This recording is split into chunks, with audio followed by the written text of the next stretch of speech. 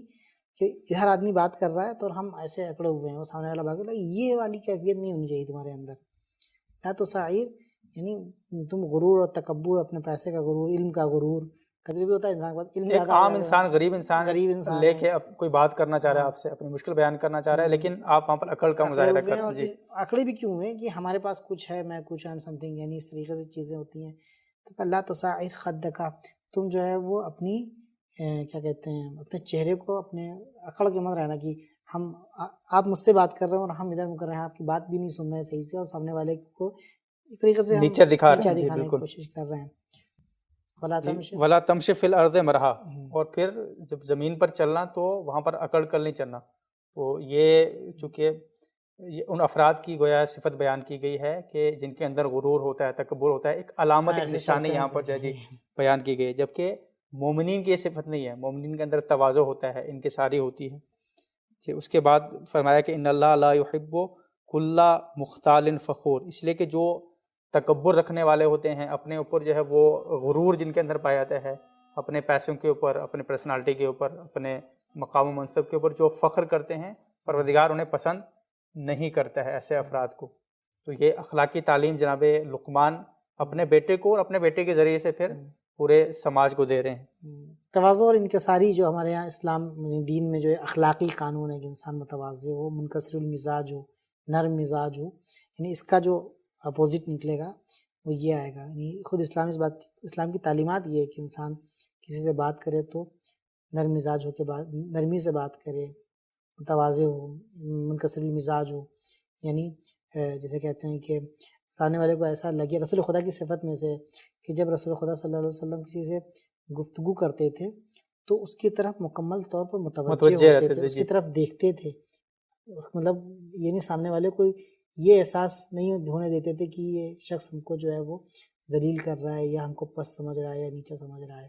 تو یہ بہت اہم صفت ہے کہ ہم جو ہے جب کسی سے بات کریں تو ہمارا چہرہ اس کی طرف ہو، ہم اس کو عزت دیں. عزت دینے والا خدا ہوتا ہے، لیکن اگر ہم کسی سے بات کرتے ہیں اور کسی کی احترام کے قائل ہوتے ہیں تو یہ چیزیں ہماری زندگی میں اثر انداز ہوتی ہیں. احترام تو احترام، سامنے والے کا احترام کرو، تمہارا احترام کیا جائے گا، اللہ تم کو عزت دے گا. تو ہاں ایک مرتبہ ظالم کا معاملہ ہے، ایک مرتبہ تو بھائی ان لوگوں سے الگ طریقے سے ہمارا ڈیل کریں گے، لیکن عام طریقے سے جو ہے وہ یہ تو اکڑنا نہیں ہے زمین پر، کیا کہتے ہیں چہرہ نہیں موڑنا ہے، اور زبردستی فخر نہیں کرنا ہے. جو کچھ عطا ہے اللہ کی طرف سے، ہماری کچھ نہیں ہے، لہٰذا ہمیں فخر کرنے کی ضرورت نہیں ہے، اس میں حیثیت نہیں ہے، حیثیت نہیں ہے، اوقات نہیں ہے ہماری، کوئی وقت نہیں ہے. اس کے بعد فرمایا ہے، یہ آخری آیت ہے اور اس پہ انشاءاللہ ہم لوگ اپنی گفتگو کو اختتام کی طرف لے کے جائیں گے. یہاں پر پھر نصیحت کرتے ہیں وقصد فی مشی کا، لہٰذا تمہارے چلنے میں جو ہے وہ اعتدال ہونا چاہیے.